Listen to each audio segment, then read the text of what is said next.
life could completely change, not in a year, not in 6 months, but starting today, just by what you do in the first 15 minutes of your morning.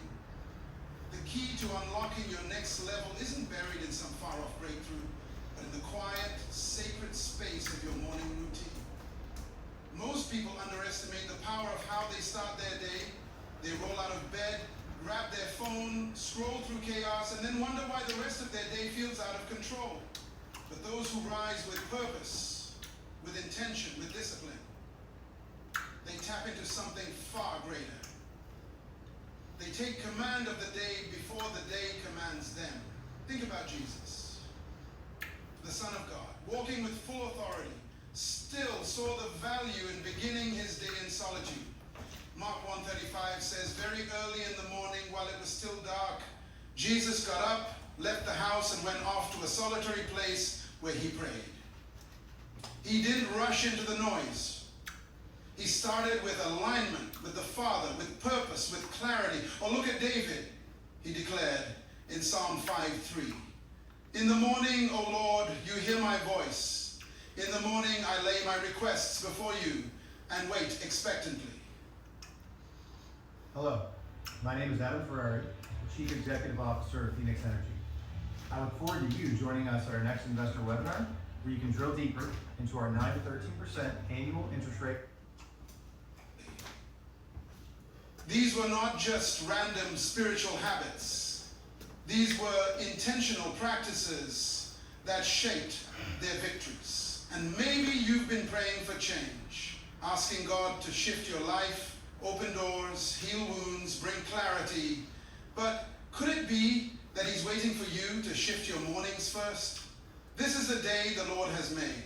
We will rejoice and be glad in it. Psalm 118:24. That verse isn't just about celebration, it's about ownership. It's a declaration that this day, this morning, has been handcrafted by God. And what you do with it determines how you walk through the rest of it. So let me tell you straight, it's not just about what you do. It's about what you do first. If you can win your mornings, you can win your life.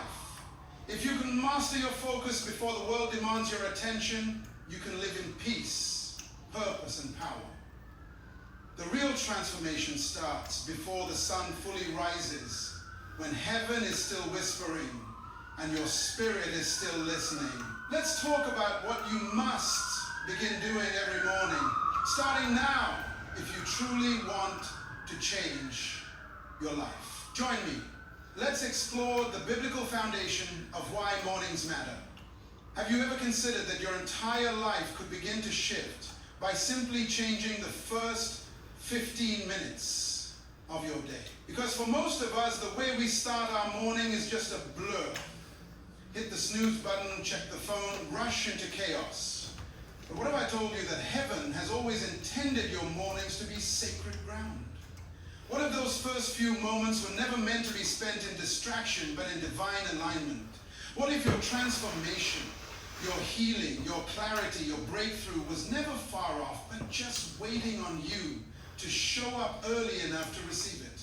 Let me take you back for a moment.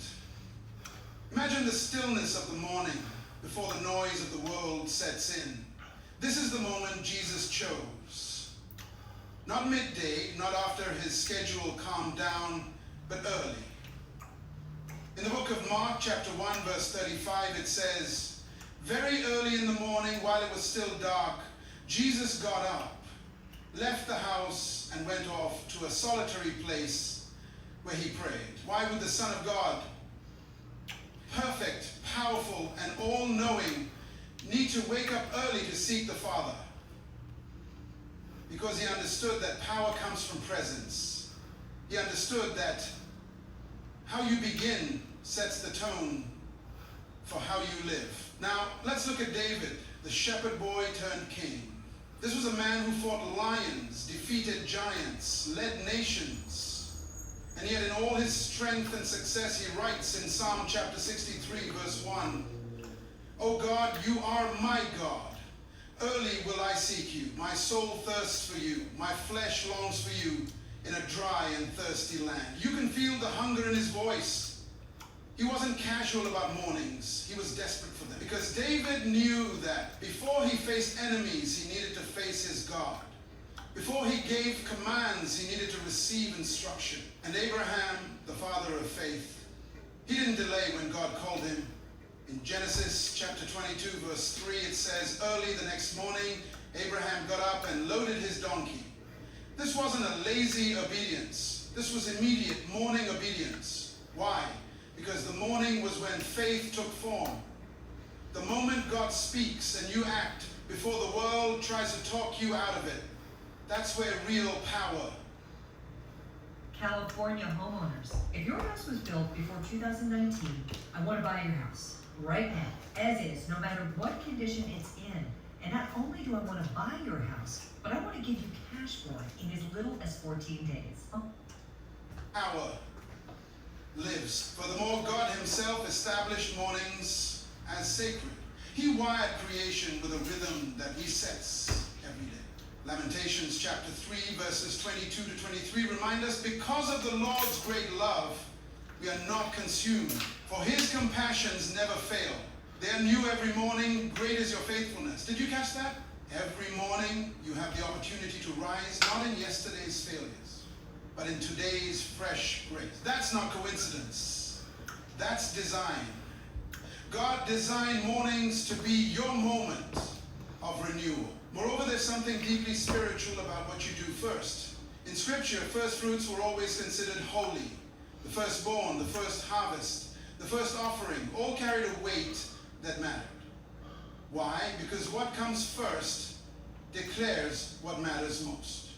And when you give God the first part of your day, you're saying, Lord, you are the priority.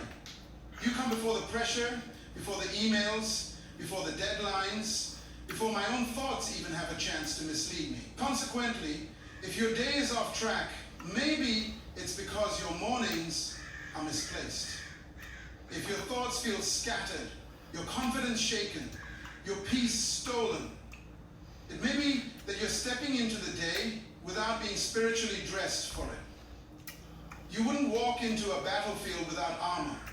So why enter your daily battles without first soaking in his presence? And let's be honest, the world will give you noise, but God gives you clarity. The world will offer urgency, but God gives you direction.